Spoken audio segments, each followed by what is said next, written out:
Nampally TNGO భవన్లో TGE JAC విస్తృత కార్యనిర్వాహక కమిటీ సమావేశం జరిగింది. తెలంగాణ ఉద్యోగులు, గెజిటెడ్ అధికారులు, ఉపాధ్యాయులు, కార్మికులు, పెన్షనర్ల సమస్యలపై చర్చించారు. జూన్ 2న అన్ని డిమాండ్స్ పరిష్కరిస్తామని సీఎం చెప్పారన్నారు టీజీఈ జేఏసీ చైర్మన్ మారం జగదీశ్వర్. హెల్త్ కార్డు విధి విధానాలు, ఏ ఆసుపత్రులు అనేది ఇప్పటి వరకు క్లారిటీ లేదన్నారు. 27వ తేదీ అన్ని ప్రభుత్వ కార్యాలయాల వద్ద ధర్నా కార్యక్రమం నిర్వహిస్తామని చెప్పారు. సెప్టెంబర్ 10 లోపల చలో హైదరాబాద్ కార్యక్రమం చేపడతామంటున్న టీజీఈ జేఏసీ చైర్మన్ మారం జగదీశ్వర్ తో మా ప్రతినిధి వంశీ ఫేస్ టు ఫేస్. ప్రభుత్వం పైన జంగ్ సైరన్ మోగించారు ఉద్యోగ సంఘాల నాయకులు. ప్రధానంగా ప్రభుత్వం హామీ ఇచ్చి కూడా తమ సమస్యలను పరిష్కరించాలని ఏదైతే పరిష్కరించకపోవడంతో ఆందోళన కార్యక్రమానికి శ్రీకారం చుట్టడం జరిగింది. మనతో పాటు ఉద్యోగ సంఘాల జేఏసీ చైర్మన్ మారం జగదీశ్వర్ గారు మనతో పాటు ఉన్నారు. వారితో మాట్లాడించే ప్రయత్నం చేద్దాం. మీతో పలు దఫాలుగా ముఖ్యమంత్రి రేవంత్ రెడ్డి గారు కూడా మాట్లాడడం జరిగింది. అయినా మీ సమస్యలు పరిష్కారం కాలేదట. ఇక ముఖ్యమంత్రి కన్నా మాకు పెద్ద వ్యక్తి ఎవరున్నారు? మన పెద్దన్న లెక్క మనం పక్కకొని నిలబెట్టి మాట్లాడి ఆ రోజు మీకు 6,000 కోట్లు 3 నెలల్లో కొట్టుదామని చెప్పిండు. అదొక మాట నిర్ణయించుకున్నారు. 6,000 కోట్లు కొట్టింది కావచ్చు, కానీ ఇంకొక 8,000 కోట్లు ఉన్నాయి. ఇంకో 4 నెలలు కొడితే అది కూడా అయిపోతుంది.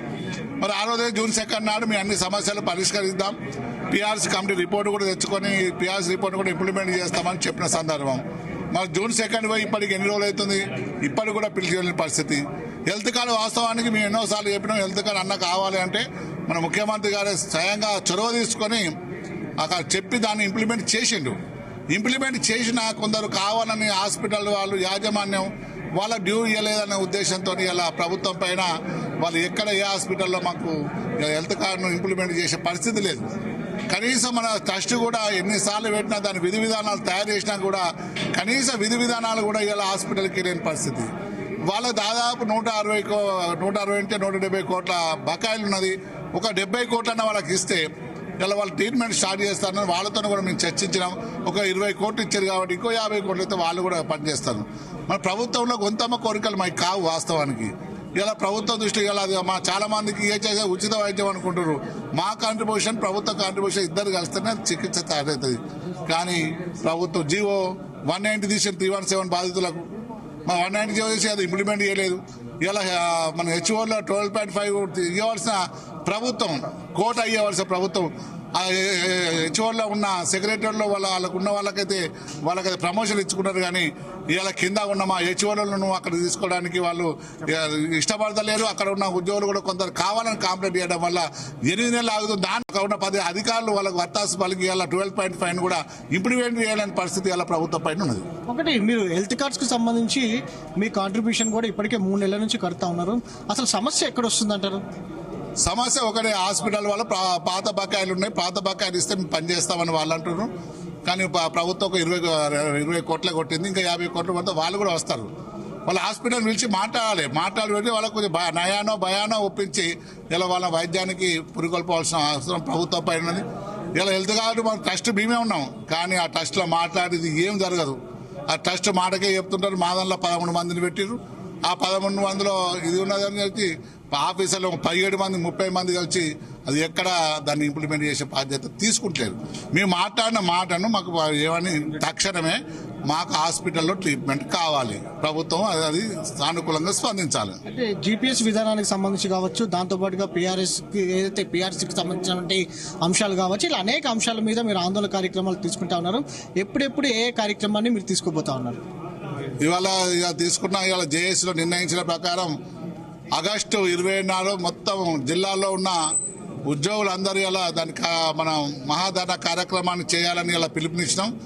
అలాగే సెప్టెంబర్ 10న మొత్తం ఇక్కడ హైదరాబాద్లో చలో హైదరాబాద్ కార్యక్రమాన్ని చేసినాం. అలాగే సెప్టెంబర్ 1 రోజు సిపిఎస్ ఇదో దినంగా ప్రకటించి ఆ రోజు కూడా నల్ల బ్యాజులు పెట్టేసి దాన్ని కూడా ఒక కార్యక్రమాన్ని తీసుకున్నాం. కాబట్టి ప్రభుత్వానికి కోరుతున్నాం, సెప్టెంబర్ 10న మహాధర్నాకు చాలా మంది ఉద్యోగులు తరలి వస్తారు. ఎందుకంటే మీరు చేసిన పనిని కూడా మీరు చెప్పుకునే పరిస్థితి ఇలా మా ఉద్యోగులలో లేదు. మీరు హెల్త్ కార్డు ఇచ్చారు, హెల్త్ కార్డు అమలుమెంట్ లేదు. 317 జీవో బాధితులకు 190 జీవో ఇచ్చారు, దాన్ని ఇంప్లిమెంట్ చేసే బాధ్యత తీసుకుంటారు. అసలు అన్ని కాలయాపన చేస్తారు. కాబట్టి ఇది ముఖ్యమంత్రి గారు తెలుసని నేను అనుకోను. ఎందుకంటే ముఖ్యమంత్రి గారు స్పష్టంగా ఉన్నారు, మేము ఎప్పుడు పోయినప్పుడు ఇది అవుతుందా, హెల్త్ కార్డు మంచిగా అవుతుందా, ఇంప్లిమెంట్ అయితే మమ్మల్ని అడుగుతుంటే అన్నకి ఇట్లుండదంటే అక్కడ అధికారులు చాలా బ్రహ్మాండంగా జరుగుతుందని చెప్తారు. ఇటువంటి చాలా కార్యక్రమాలు. కమ్యూనికేషన్ గ్యాప్ ఉందంటారా? 100% కమ్యూనికేషన్ అధికారుల మధ్య నిర్లక్ష్యం అయితే కరెక్ట్ వెళ్తుంది. ఎందుకంటే కనీసం అవన్నీ మనం మా ఎంప్లాయీస్ డాటాను కూడా ఇలా అప్లోడ్ లేకపోతున్నారు. ఇటు ఫైనాన్స్ కు అటు హెల్త్ కు రెండు డిఫరెన్స్ వాతావరణం ఉండటం వల్ల ఇలా అది కుంటుపడుతుంది. మీరు చెప్పండి. ఇష్టం ఉన్నా లేకున్నా డిఏలు ఇవ్వాల్సిందే. రాష్ట్ర ప్రభుత్వం దివాలు తీసినా ఇవ్వాల్సిందే, అదనంగా డబ్బులు వచ్చినా ఇవ్వాల్సిందే. ఇది తప్పేది కాదు. ఎప్పటికైనా అది మా బాకే. అదేవిధంగా ఈరోజు హెల్త్ కార్డ్స్ లో ప్రధానమైన అంశం హెల్త్ కార్డ్స్ కి ఇంత ముందుకు ఇప్పటికి ఒకటి గుర్తుపెట్టుకోవాలి. ఇంత ముందుకు ఉచితంగా తీసుకున్నాం, ఇప్పుడు డబ్బులు పెడుతున్నాం. మేము 1.5 బేసిక్ పే డబ్బులు ఇచ్చి ఈరోజు హెల్త్ కార్డ్స్కి వచ్చాము. మేమైతే 1000 రూపాయలు ఇస్తే ప్రభుత్వం 1000 ఇస్తుంది, కానీ అమలు చేయడంలో నేటికి నిర్లక్ష్యం వహిస్తున్నారు.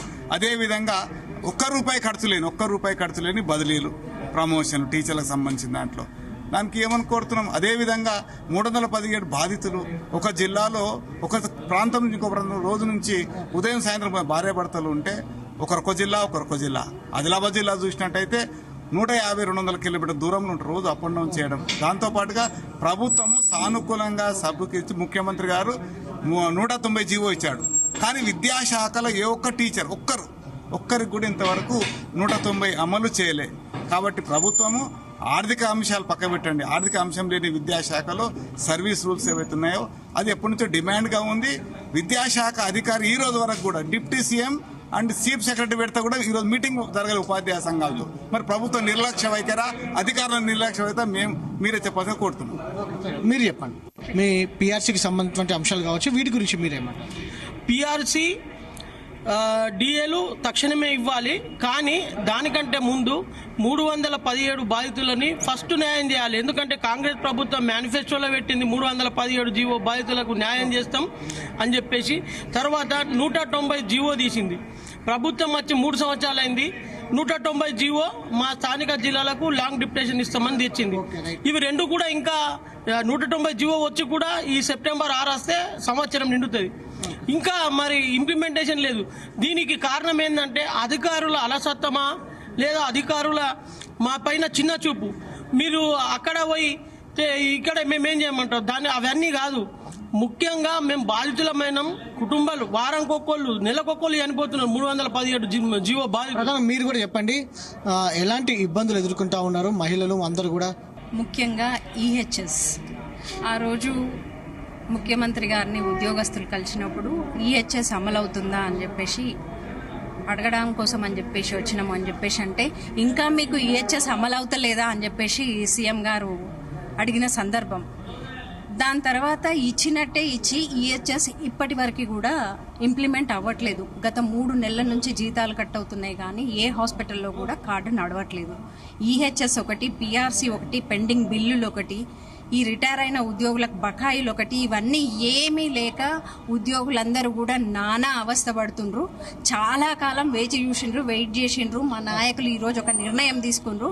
ఆ నిర్ణయం ప్రకారం ధర్నా అయితే ఏంటి, ముట్టడి అయితే ఏంటి, ఏ కార్యక్రమానికైనా కానీ మా నాయకుల ఆధ్వర్యంలో మేమందరం కూడా భారీ ఎత్తున పాల్గొని సక్సెస్ చేయాలని డిసైడ్ అయినాం.